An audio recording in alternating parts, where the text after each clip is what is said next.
As a man, you have a natural innate confidence in your ability to create the life that you want. That's what masculinity is. You're not some damsel in distress waiting for a Prince Charming to come along and rescue you. You don't want to be the sidekick in somebody else's story. You want to be the main character. You're the hero of your own journey. So far, it sounds good, doesn't it? Being active, being creative, having your masculine instincts guiding you. You get to shape the world exactly the way that you want it. That's incredible freedom that you have as a man. While that's all well and good, and I applaud you for your confidence, you do need to be careful of pride. With all of your masculine strength, determination, and vision, you may think that you have no weakness, that you are strong, but you need to be careful. Pride comes before the fall, and all of your masculine pride can give you a blind spot that a calculating woman is well positioned to exploit. You see, as a generalization, women actually put a lot more thought into their choice of partner than men do.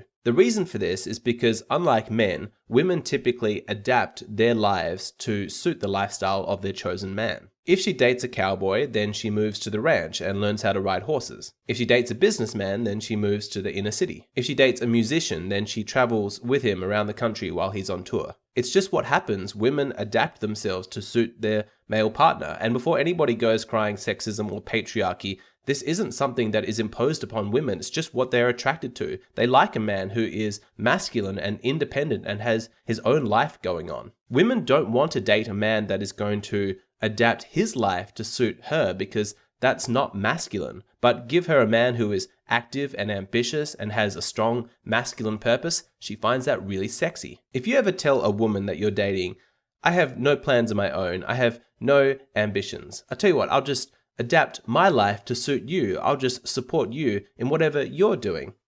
Watch how fast she kicks you out the door. I know it's a generalization, but we're talking trends here, and typically women want to play the supportive role for their man. But here's the thing, they only want to do it for a man who is worth supporting, a man who is amazing and high quality, a man who satisfies her hypergamy. That's the guy that she wants to support. But because a woman is adapting her life to fit in with her male partner, you can see how important her choice in partner is. She's going to be giving up what she's known before and sort of living in line with his lifestyle. That's a really big deal. Whether she goes in this direction or her life goes in a completely opposite direction, it's all going to depend on the man that she chooses. And so it makes sense that she gives a lot of consideration to that choice. Now, men should be doing this. In this instance, we could learn from women. We should be taking a lot more time than we do in considering, is this woman right for me? What are her good qualities? What are her bad qualities? What are the pros? What are the cons? They should really be thinking it through. Is this woman right for me?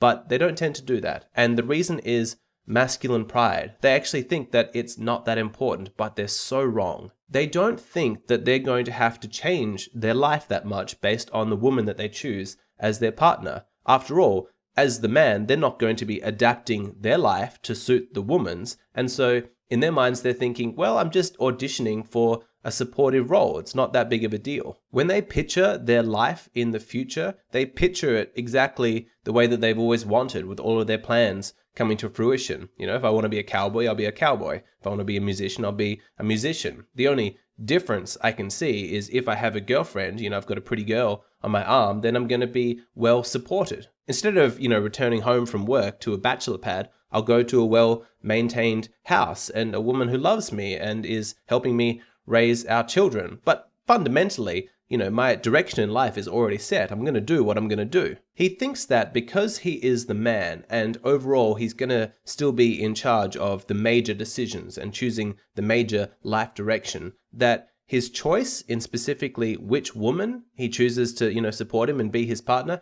it's not that important. He thinks that it's not going to make that much of a difference, but that is his pride talking. He is overconfident in his ability to shape how things are going to turn out. He's placing too much emphasis on the big picture stuff, and he's not, thinking that the small picture, the little details are important, but they are. As men, we tend to do that. That's kind of Our weakness and our blind spot is we look at the overall picture, but we tend to ignore those little details. If you want an evolutionary explanation, you could picture men, looking for big game, huge animals to hunt, whereas women are in the details. They're looking for, small berries to pick. Or men looking at the overall landscape of, their immediate geography and looking at seasonal weather patterns and deciding when to move camp. Whereas once they actually get to a camp and a new site, it's probably the women that are making the choice, the little details about where to set up their hut. The men are worried about big threats like famine and war, conflict, whereas women are tending to the children, making sure that they don't get injured on that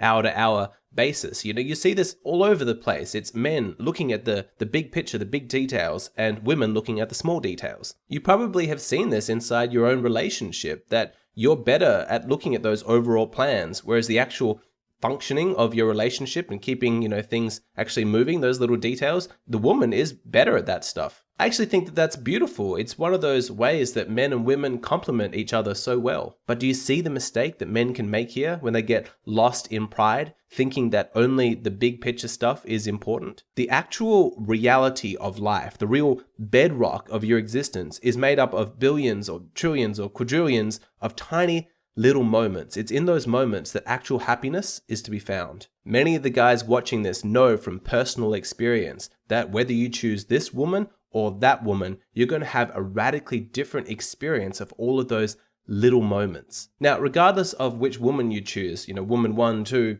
3, or 4, you're still probably going to get to choose what, life direction you get to take. But just because the big picture is going to be the same with all of these women, that doesn't mean that partner choice isn't irrelevant, that it's not important. The small stuff is really, really essential for you to consider. The criteria that most men have when choosing a partner is frighteningly inadequate. They think, is she pretty? Check. Is she willing to follow me in the direction that I have chosen? Check. And that's it. That is a disaster. You need to have stricter criteria. You need to have higher standards. Is she feminine? Is she kind? Is she intelligent? Does she have emotional self-awareness? Is she good at conflict resolution? Does she have high self-esteem? Again, this is men's blind spot. This is their pride. But too many men underestimate the power that a woman is going to have in their life. If a low-quality, toxic, abusive woman wants to make you miserable moment to moment in your relationship, trust me, she can do that. I promise you. The fact that your wife is pretty, or the fact that you got to choose the direction that your life goes in the big picture, is going to be of very little comfort when you spend your relationship walking on eggshells. When every little thing turns into a fight, when she interprets your words and your behavior in the very worst way, when she is accusing you of thoughts that you've never even had. When a man is with a woman who is constantly nagging, constantly complaining,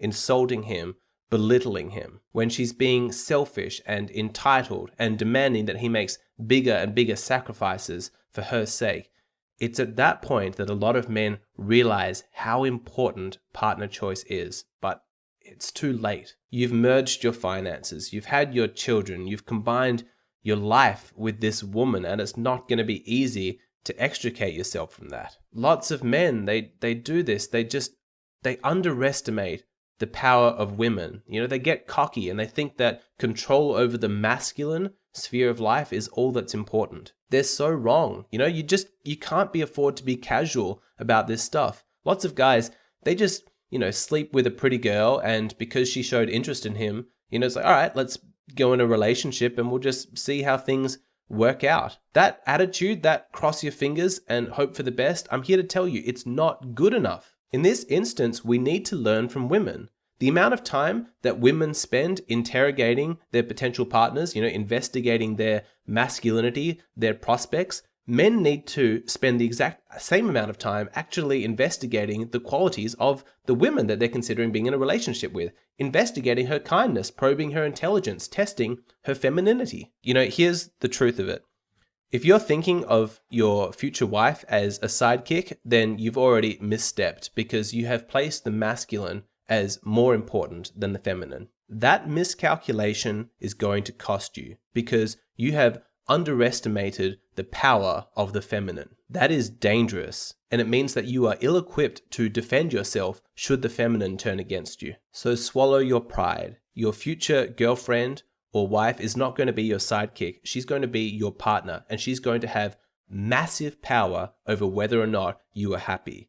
Acknowledge that. Take that into account. There is probably no decision in your life that's going to have as big an impact on your future happiness as your choice of partner. So take your time. Do not rush this. Do your due diligence. Make sure that you are not committing to a woman until you are absolutely certain that she's of a sufficiently high caliber. For more information on how to do that, check out my video, The 10 Characteristics of a High Quality Woman. I'll put a link in the description box below.